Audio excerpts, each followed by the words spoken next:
Hello, awesome artist. We are going to be talking about painting with watercolors today. Before we get started, I really want you to think about painting with safety in mind. We do not want to get water on our laptops.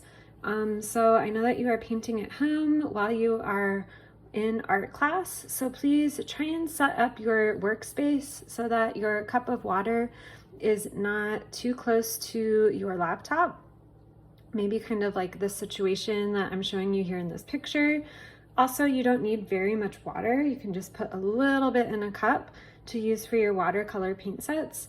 So please, please, please keep in mind that we want to work slowly. We want to work carefully.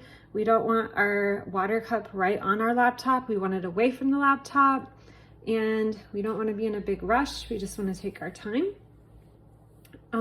So before we get started, we're going to be creating a background today. A background that we're going to use for a second art class next time. So we want to try and hold on to our background.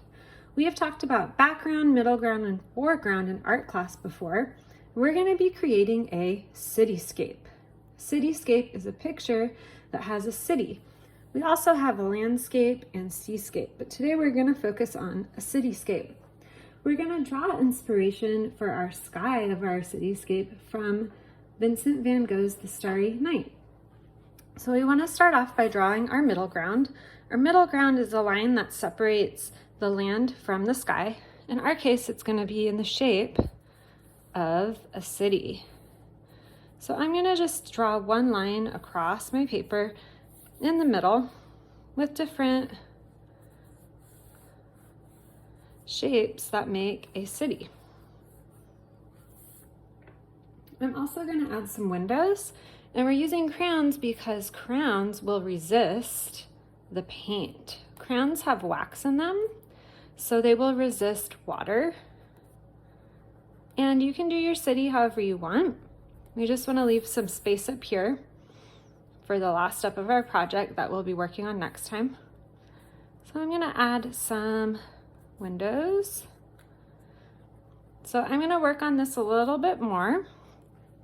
After I do that, before I start painting, I want to add some movement with my crayons to my sky. And you can do this however you want. You could add a moon, you could add a sun rising, or stars. Again, anywhere we put crayon is going to resist the paint. So however you want to do that, you can add as many details as you want, and then we will come back and talk about how we're going to paint. Okay, my friends, I'm done adding my details to my background. I added some movement to the sky, some stars, and now I'm going to think about how I'm going to paint my sky and my cityscape. So in our paint set, we have a lot of different colors. We have warm colors like yellow, orange, red, and we have cool colors like green, blues, and purples. So I might try and split those up. You can do it however you want. In my water cup, I only have a little bit of water. You don't need to fill it up to the top.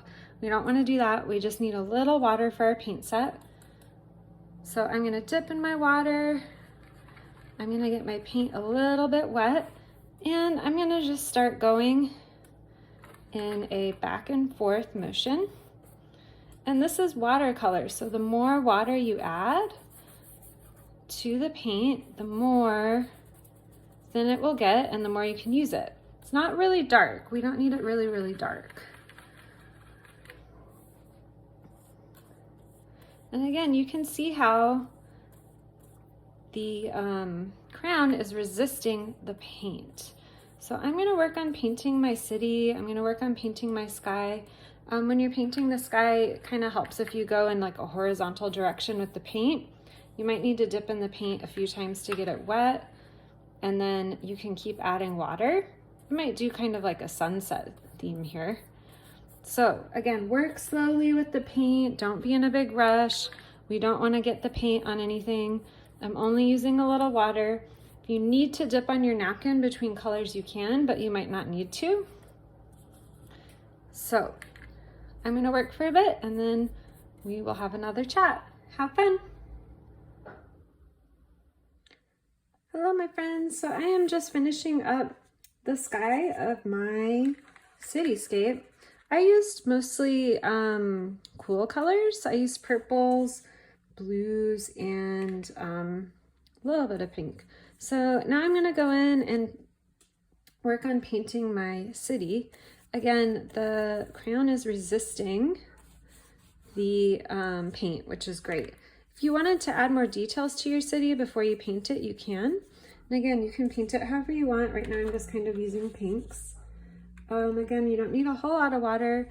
If you find that the paint is kind of thick like this on the paper, you can add more water to it and it will go a long way. That's why we call it watercolor.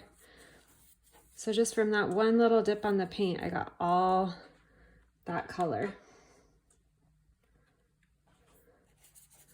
And this is going to be a background for a project we're going to work on next time. So we want to hold on to this. I'm going to keep working and then we will check in to see how everyone's doing. And of course, have fun.